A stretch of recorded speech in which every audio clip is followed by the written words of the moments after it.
When it comes to investing, most people make it seem like it's this complex formula in order to actually reach millionaire status, to become wealthy, to retire with a ton of money. But in reality, it's a super simple formula, and I'm going to be going over these 5 steps, these 5 things that you can do if you start from a younger age. If you start from a young age, you can become a millionaire. And it's not that hard. It's super simple, and it doesn't actually take a ton of money. So stick around because I might also throw in a bonus, but let's jump into it. So the first thing you need to do if you want to actually become wealthy, you want to reach retirement so that you don't have that money creeping over your back and always stressing over your finances. You want to live comfortably when you do retire, or maybe you want to retire early. This is the first thing you need to do, and it's to actually get into the market. You need to invest as early as possible, like yesterday. If your money is not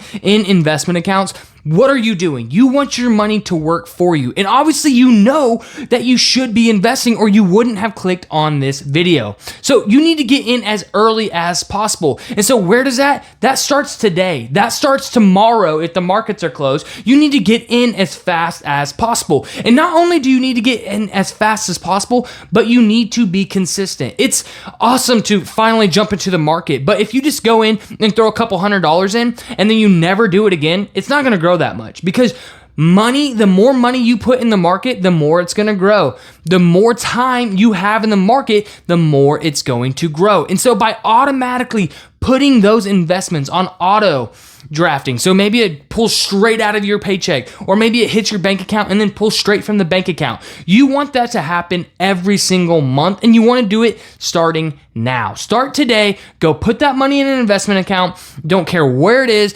Vanguard, Fidelity, Robinhood, it does not matter. Any of those websites you can invest on. You can start investing. And if you don't know how to do that, then make sure you hit subscribe and you comment down below that you want to invest. Because if enough people say that they want to be able to invest, I'm going to create a spreadsheet that shows you exactly how to do it. You can go through, pick which account you want, why you would pick those accounts, and actually go and pick certain investments that will get a certain return over the long run. So that's number 1. Invest early and be consistent. Be consistent. Keep investing, and over a long period of time, your money will grow and compound drastically. So now that you know you need to invest early, you need to start as young as possible, but you need to be consistent. That was the first thing that you have to do.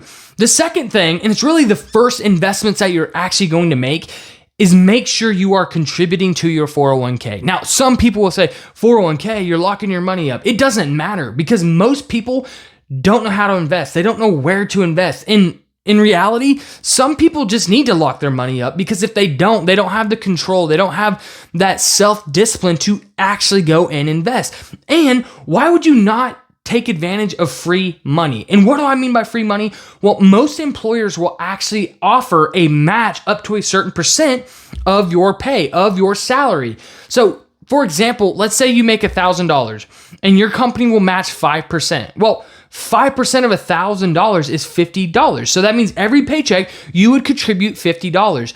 But the awesome part about a 401k and that match is now your employer will also match that $50, that 5% of your pay, which is incredible because it means you're instantly getting 100% return on your money. You're only having to put in 50 pre-taxed, by the way, and your employer will then put in 50, meaning that you're contributing $100 or 10% of your salary or your pay instantly, which is absolutely incredible. It is free cash that if you don't invest in, it's getting thrown away. And like I said, it's pre-taxed. So say you're getting taxed on that money anyways, your paycheck is going to go down and get taxed more because you don't have as many deductions getting taken out, if that makes sense. If you're not following me, it does not matter. You just need to take advantage of the match. So personally, I think, in my opinion, that I would max out the match. So if you have an employer that says 3%, you put in 3%.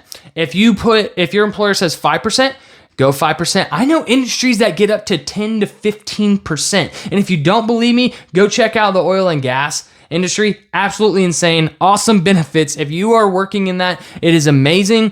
The healthcare is also the same way. I know people getting 8% in healthcare. So if your employer offers it, take advantage of it and start investing in that now because it is a free 100%. So now you know you're going to invest. Now you're opening up a 401k.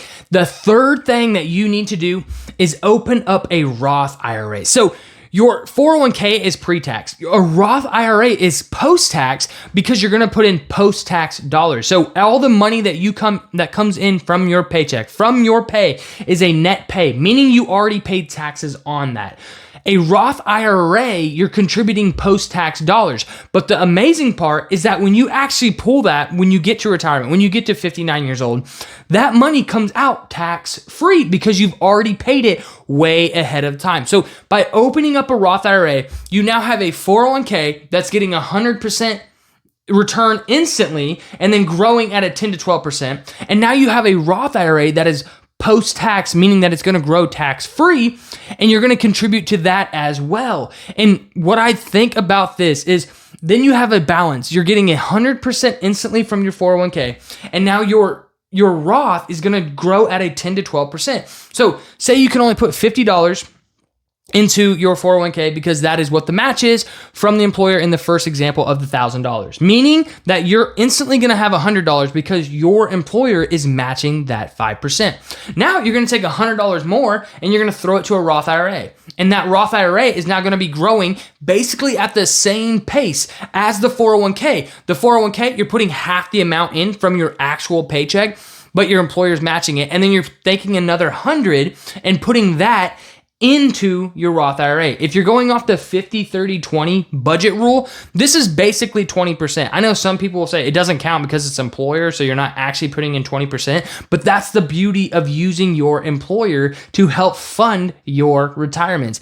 Now, 20% of your income would be going towards your retirement. If you don't know what the 50, 30, 20 budget rule is, I'm going to put a link right here. It's about putting 50% of your salary, of your pay every single month towards your needs, whatever you need to survive.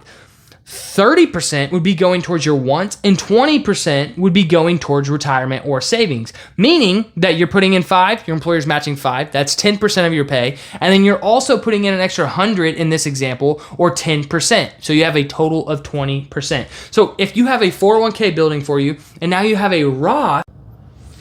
So just a side note, when you're investing in a Roth IRA, you're going to be looking for ETFs and index funds that have a low cost. If you don't know what those are, I have a video explaining both of those, the difference between ETFs, the difference between index funds. Go and watch that, and then you will be able to know what you are investing in.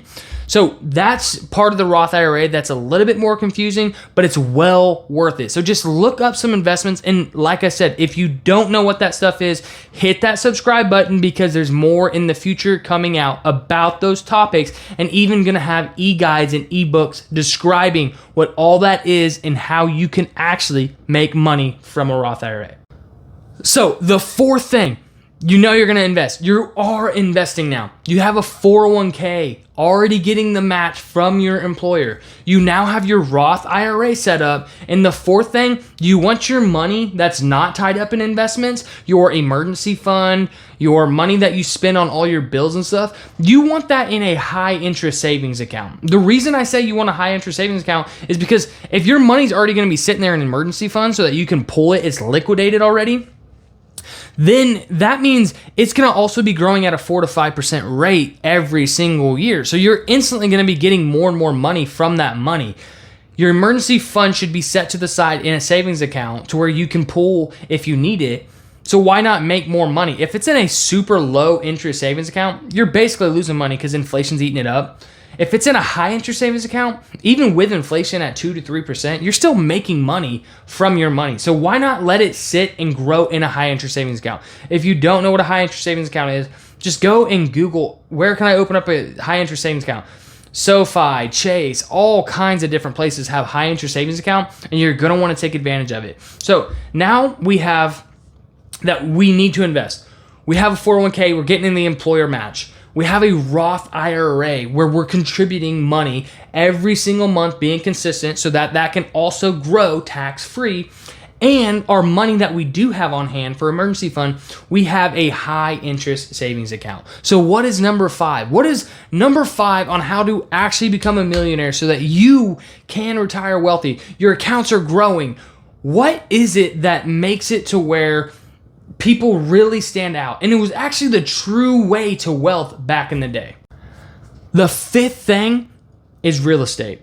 And why real estate? Well, real estate is important because when people get to retirement, do you want to be paying a mortgage? Do you want to be paying rent so that all those investments that you've been saving, that you've been consistently putting over time into the market, those would now be getting eaten up by a mortgage or by your rent? But in reality, if you just own your house, your payments are going to be way smaller. And if you really wanted to just sell the house, you could sell it and have even more money.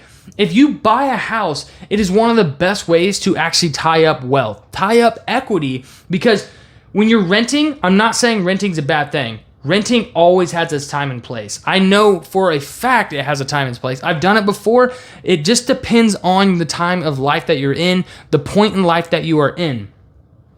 But once you buy a house, your mortgage is now going to be getting paid towards your principal. And if you get to retirement and you have no house payment besides property tax and insurance, you are going to be super wealthy, especially because now your mortgage is paid off.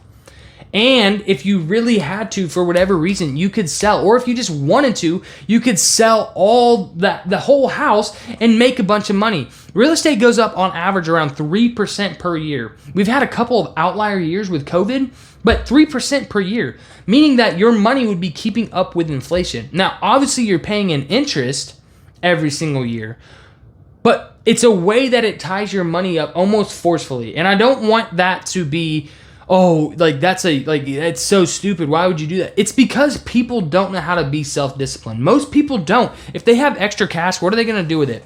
Most people just spend it.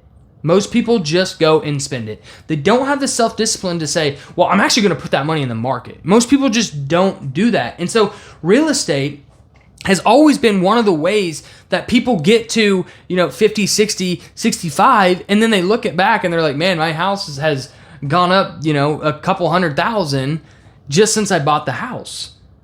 I mean, people complain all the time about how people in their 70s and 60s looking at house prices these days when they bought it for a grilled cheese sandwich back in the day or a gallon of milk. Yeah, like they bought houses for 15, 20, 25,000, and those same houses are now worth 250, 300, 350,000. I've seen houses that were built back in the 50s and 60s that are worth $500, $600, $700,000, and they built those things way back in the day for basically nothing compared to what we're spending in today's age. And so that's why I think real estate is very important. You can use it as an investment tool for rentals and all that kind of stuff and just keep building equity. But really, it's just home ownership in general. I think home ownership in general is a very good asset to have, especially when you have no mortgage when you reach that age. Your 401k should be full. Your Roth IRA should be awesome. You should have no mortgage payment, and you have a ton of equity in the house, meaning that if you had to or you wanted to, you could sell the house and get out of it anyways, and then go either live with someone or rent or do whatever. But it's a way that it makes people have that equity, have that capital on the side for their future. And that's it. That's 5 ways. 5 ways that is a blueprint map to becoming wealthy. If you do these in this order, know that you need to invest. Get in as early as possible. Just be consistent. Timing the market is not the way to get rich. Yeah, you can time the market. That's awesome. I see people do it. It's super, super rare. Timing the market is super hard, but time in the market is super awesome. And anybody can be time in the market. Just be consistent and get in as early as possible. Invest in your 401k, at least up to your employer match, because it's free 100% match. Take advantage of that. Get a Roth IRA. It's a tax-free growth investment. It's tax-free, so when you do reach the age to where you can pull it out, you can pull it out tax-free. The taxes are already paid for. Have a high-interest savings account. Get a high interest savings account. If your money's already going to be sitting in an emergency fund, let it grow for you. Let it grow for you. And number 5, get a house. Buy a house eventually. It doesn't have to be this awesome, amazing, huge house where you go in tons of debt, mortgage debt. But a mortgage debt is a good debt. I don't care what people say. Having a house is awesome. Ask Dave Ramsey, ask all these other financial people. Some people, they just don't want the hassle. They don't want to have to fix a house, repair a house. But guess what? That house is still increasing in value. So that is where money's not just getting tossed to the side. Money is going into a house. And there's also a luxury and a wealth status of just being able to do what you want with your house when you want. What about that? What about if I want to build something on my property, or I want to have this room painted a certain color, or drill holes in the wall, or not have inspections, not have people come and spray for bugs whenever the apartment complex tells me I need to, not having someone saying I can and can't do something at my house. Like, though, that's also a wealth thing that people overlook when it comes to owning a house instead of renting. And so if you can do these 5 things, you can become a millionaire. You can become wealthy. I'm not just saying this. It's just a simple blueprint. It's not a complex formula. It's super simple. And I just want people to understand that it can be a simple process. Just be consistent. Make it automatic if you have to. Do whatever you have to do to make it as simple as possible so that you don't have to work as hard to stay up on it. That's it. If you don't have extra cash to where you can invest, maybe it's something to do with your budget. And if that's the case, I'm going to put the 50-30-20 budget rule right here. It's a video that goes over 50-30-20, how to actually free up your cash flow. That's it, guys. Hit that like, hit that subscribe, and comment down below, what are your ways that you think wealth can be obtained? What investment strategy will get you to where you want to be? Remember, guys, you can do all things through him that give you strength. Peace.